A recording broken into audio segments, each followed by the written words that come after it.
नमस्कार। आइए सुनते हैं फणीश्वर नाथ रेणु जी की लिखी कहानी काक चरित। किशनलाल ने सुबह उठकर अपनी दोनों तलहथियों को देखा, फिर इष्ट नाम जाप किया। भजन का प्रोग्राम हो गया। 8 बज गए। सावित्री बाजार चली है।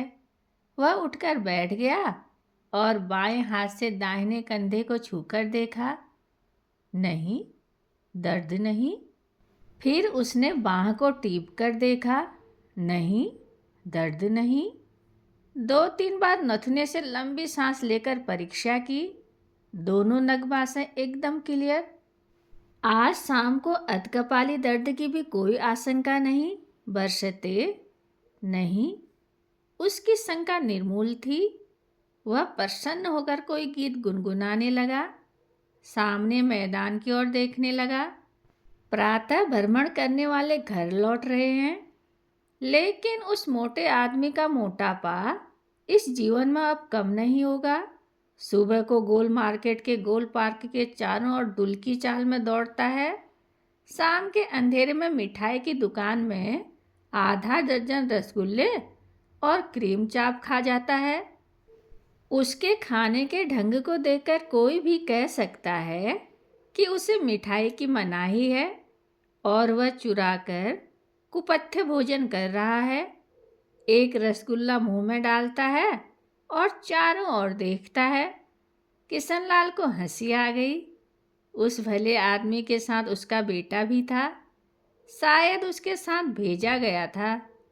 भले आदमी ने उसको फुसलाकर एक और टरका दिया था, लेकिन ऐन मौके पर पकड़े गए बेचारे। बेटे ने बाप को धमकी दी, बाबा কি হচ্ছে, माँ के बोले दिबो। भले आदमी ने 4-4 पंतुआ घूस देकर बेटे का मुंह बंद किया था। पता नहीं क्या नाम है उसका। किशनलाल को उससे सहानुभूति है। एक दिन परिचय बात करने के लिए किशनलाल उसको रसगुल्ला खिलाएगा। सामने वाले बिजली के खंभे पर एक कौवा न जाने कब से बैठा कांय कांय कर रहा था। एक बार उसने बहुत कर्कश स्वर में कांय किया। तब किशनलाल का ध्यान उधर गया। अरे रे, यह कौवा साला क्या कर रहा है? मरकरी बार में लगे पतले तार को चोंच से खींच रहा है। रात को अंधेरा छाया रहेगा, कई दिन तक अंधेरा रहेगा, शायद महीनों। फिर किसी दिन किसी को ख्याल होगा तो तार जुड़ेगा और रोशनी होगी। घर के सामने रात में महीनों अंधेरा छाया रहेगा। साला कौवा भी तोड़फोड़ करता है। किशनलाल ने पहले मुंह से हास हुस्स करके उसको उड़ाने की चेष्टा की, लेकिन कौवा उसी तरह कांय कांय करता रहा और रह रहकर तार को चोंच से खींचता रहा। इस बार तोड़ ही देगा। किशनलाल ने इधर उधर देखा। आसपास कोई ढेला कंकड़ नहीं। वह रसोई घर में घुसा। कोयले का एक टुकड़ा हाथ में लिया, फिर रख दिया। कोयला दिन दिन महंगा होता जा रहा है। उसने तरकारी की डाली से एक आलू निकाला, फिर रख दिया। नहीं, आलू क्यों बर्बाद करे? इस छोटे और सूखे प्याज से काम चल जाएगा। अंकुराया हुआ प्याज है, मिट्टी पाकर जड़ जमा लेगा, बेकार नहीं जाएगा। सूखे और अंकुराए हुए प्याज को कौवे की ओर फेंका उसने। अचानक हाथ का दर्द जोर से चिंचिना उठा। कौवा नहीं उड़ा, लेकिन दर्द के मारे उसके मुंह से एक हल्की सी चीख निकल पड़ी। और तभी सावित्री आ गई। क्या है? क्या हुआ? दर्द। सावित्री ने मुंह बनाकर मछली की थैली एक और रख दी। सावित्री का मुंह बनाना वह समझता है। वह कब किस बात पर कैसा मुंह करती है, किशनलाल को छोड़कर और कौन समझेगा। अभी सावित्री के मुंह बनाने का अर्थ हुआ, यह दर्द तुम्हारी मौत के साथ जाएगा। इतनी बड़ी बात। जब से किशनलाल के हाथ में दर्द हुआ है, दुनिया ही उससे निराश हो गई है। सभी उसे कामचोर, बहानेबाज और झूठा समझने लगे हैं। 8 महीने बाद उसकी पत्नी भी उसके दर्द को भूल गई है। कहती है, तुम्हारा वहम है। वहम? कोई शौक से महानारायण तेल क्यों मालिश करेगा भला, जिसकी गंध से दुनिया के सभी जीव जंतुओं को उबकाई आती है। यह क्या, बोआली मछली ले आई है? अरे, बोआली खाने से पुराना दर्द भी उभर जाता है। यह क्या उसकी पत्नी नहीं जानती, अथवा जानबूझकर ही ले आई है? उसने झुंझलाकर पूछा। यह बोआली मछली कौन खाएगा? सावित्री चूल्हा सुलगा रही थी। उसने कोई जवाब नहीं दिया। किशनलाल ने इस बार तीखे स्वर में कहा, मैं अभी ही कह देता हूँ, खाने के समय फिर मुझे मत कहना। मैं बोआली मछली नहीं खाऊंगा। अरे, बोआली मछली में क्या है? यह बादी होता है, सो तुम नहीं जानती? सावित्री ने फिर मुंह बनाया। अर्थात तुम्हारे लिए दुनिया की हर चीज बादी है। किशनलाल का मन दुख और ग्लानि से भर गया। एक उस मोटे आदमी की बीवी है जो रोज उसको बिछावन से उठाकर गोल पार्क के चारों ओर दुल की चाल में दौड़ने के लिए भेजती है। पति बाहर निकलकर कुछ अपच कुपच न खा ले, इसलिए बेटे को साथ में लगा देती है।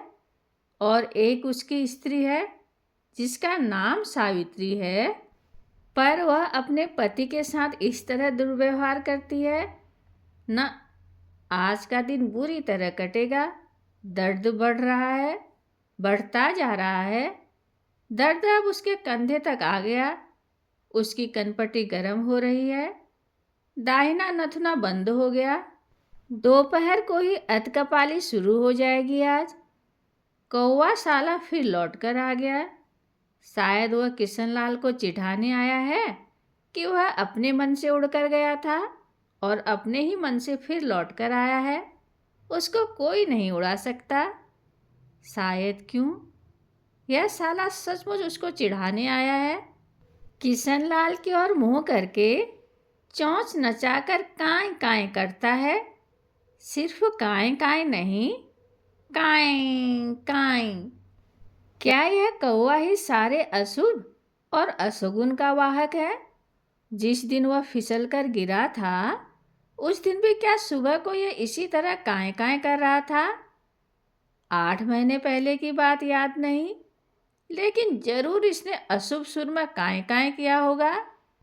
किशनलाल के कानों में आसपास के कौओं की तरह तरह की बोलियां गूंजने लगी। कक्का का, कां कां, कुर्र कुर्र, के का। अभी गुलेल होता या बंदूक, नहीं, इस साले की जान लिए बगैर किशनलाल के जीवन में कभी सुख चैन नहीं लौटेगा। किसी दोस्त के पास हवाई बंदूक भी नहीं। चौधरी के पास पिस्तौल है। एक दिन वह चौधरी को चाय पर बुला लाएगा। लेकिन क्या पिस्तौल से कौवे को मारा जा सकता है? किशनलाल रसोई घर में घुसा। सावित्री ने पूछा, क्या चाहिए? उसने कोई जवाब नहीं दिया और कोयले का एक मझोला सा टुकड़ा उठा लिया। सावित्री बोली, क्या करोगे? किशनलाल ने कोई जवाब नहीं दिया। सावित्री उसके पीछे पीछे बरामदे में आई। क्या होगा इस कोयले का? किशनलाल ने हाथ उठाया। दर्द। कौवा तार काटने में मशगूल है। उसने कहा, देखती नहीं कौवा क्या कर रहा है? महीने भर तक अंधेरा छाया रहेगा। सावित्री ने देखा, उसे भी अचरज हुआ। सचमुच कौवा तार को नोच रहा है। मरेगा नहीं, शौक नहीं लगेगा। सावित्री ने अपनी तीखी आवाज में हुस्स किया और कौवा कां कां कहकर उड़ गया। किशनलाल बांह बांधे खड़ा रहा। दर्द अब सारी देह में छा गया है। सावित्री बोली, कौवा भी अजीब जीव होता है।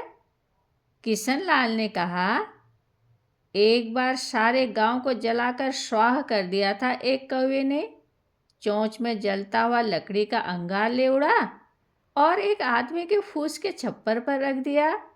सारा गांव राख हो गया। अच्छा, एक बार मेरे बाबूजी कचहरी जा रहे थे। घर के बाहर पैर निकाला ही था कि कांय, बस मुकदमा सेशन सुपुर्द हो गया। अच्छा, सावित्री रसोई घर से बोली। अरे, बड़ा मनहूस पंछी होता है यह कौवा भी। किशनलाल बोला, एक बार राय साहब के अरबी घोड़े की आंख में चोंच मार दिया। 1000 रुपये का घोड़ा बेकार हो गया। और एक बार साहेबगंज में। नाश्ता कर लो। किशनलाल नाश्ता करने लगा। एक बार साहेबगंज में मौलवी साहब के घर में बैठकर ऐसी बोली बोल गया कि कागा कालेरा हो गया। गीत में जो कहा है कि नकबेसर कागा ले भागा, सो झूठ नहीं। जरूर नकबेसर लेकर भागा होगा साला। किशनलाल को लोकगीत की पंक्तियां याद आई।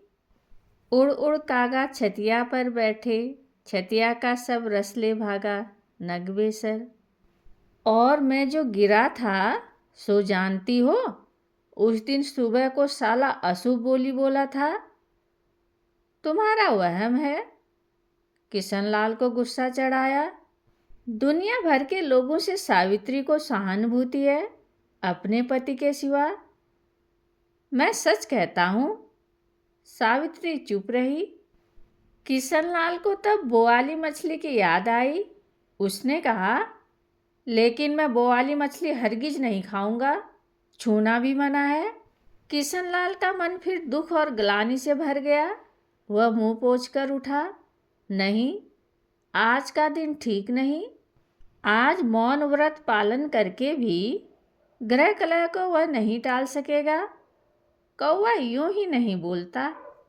किशनलाल समझ गया है उसके दुर्भाग्य के मूल में कागा और कौवा ही है, उसके सारे दुख दर्द का कारण। मैं बोआली मछली नहीं खाऊंगा, यह मैं आखिरी बार कह रहा हूँ। सावित्री ने कोई सीधा जवाब नहीं दिया। वह अब कलह की भूमिका बांधने लगी। विवाह के बाद से शुरू करेगी और अंत इस दर्द पर होगा। इस सिलसिले में वह किशनलाल को ही नहीं, किशनलाल के सभी हितमित्रों को समेटेगी। किशनलाल के चरित्र की व्याख्या करेगी। हुआ शुरू। किशनलाल ने तय किया वह आज दिन भर शर्मा के घर पर रहेगा, शाम को लौटेगा। लेकिन वह बोआली मछली हरगिज नहीं खाएगा। जहर खा सकता है, वह मछली नहीं। कौवा फिर लौट आया। सावित्री ने पूछा, कहाँ जा रहे हो? किशनलाल ने कोई जवाब नहीं दिया तो सावित्री स्वयं बड़बड़ाने लगी। जाएगा और कहाँ? शर्मा और सिन्हा जैसे निठल्ले दोस्तों को छोड़कर किसके पास इतना फालिस समय है? शतरंज? मैं पूछती हूँ कि शतरंज के राजा और वजीर को मारकर ही दुनिया चलेगी? किशनलाल ने तय किया आज वह शाम को भी घर नहीं लौटेगा। सावित्री कह रही थी, दर्द दर्द, हाथ का दर्द, सिर का दर्द। जिसके दिल में अपनी बीवी के लिए, अपने घर के लिए दर्द नहीं, उसकी सारी देह में दर्द। किशनलाल को मौन व्रत भंग करना ही पड़ा। वह चिल्लाया, इस घर में कौन रह सकता है जहां दिन रात इसी तरह काएं काएं? मैं काएं काएं करती हूँ? बिजली के खंभे पर बैठा हुआ कौवा जोर से कांव कांव कहकर उड़ गया। किशनलाल की देह झंझना उठी। लगा एक शब्द भेदी बाण मारकर भाग गया कौवा। नहीं, किसी के रोके नहीं रुक सकता। जो होने वाला है आज अच्छी तरह होकर रहेगा। रसोई घर में बर्तन झंझनाने लगे। सावित्री अब बड़बड़ाती नहीं, रो रही है, नाक आंख पोंछ रही है। किशनलाल को अब अपनी जिंदगी भार लगने लगी। उसको अपनी देह पर, अपने नाम पर, अपनी बाह पर, अपने सब कुछ पर क्रोध हो आया। उसने कहा, मैं कहता हूँ कां। दरवाजे पर किसी ने असभ्यतापूर्वक दस्तक दी। कां। दरवाजे की कुंडी जोर से खड़खड़ाई। किशनलाल सिर तोड़ देगा, जो भी हो। इस तरह किसी भले आदमी के घर की कुंडी खटखटाई जाती है? कां। क्या है? Express delivery. किशनलाल ने गुस्से में शानदार दस्तखत कर दिया। प्यून सलाम करके चला गया। पत्र पढ़कर किशनलाल चीख पड़ा, सावित्री। क्या है? सावित्री रसोई घर से निकल आई। उसका चेहरा लाल हो गया है, उत्तेजना के मारे। उसके होंठ थरथरा रहे हैं। क्या है? अरे, शुभ समाचार, खुशखबरी है। खुशखबरी? देखो ना, पढ़ लो खुद। कहाँ? पत्र पढ़कर सावित्री खिल पड़ी। वह ठाकुर जी की मूर्ति के सामने चिट्ठी रखकर शंख फूंकने लगी। कांय कांय। किशनलाल बोला, वो वाली मछली का चाप बहुत लाजवाब होता है, सो भी तुम्हारे हाथ का। नहीं, वो वाली मछली से तुम्हारा दर्द बढ़ता है, तो मत खाओ। अरे, कहाँ का दर्द? नहीं बाबा, बादी चीज। सावित्री, कौवा हमेशा अशुभ ही नहीं भांकता है।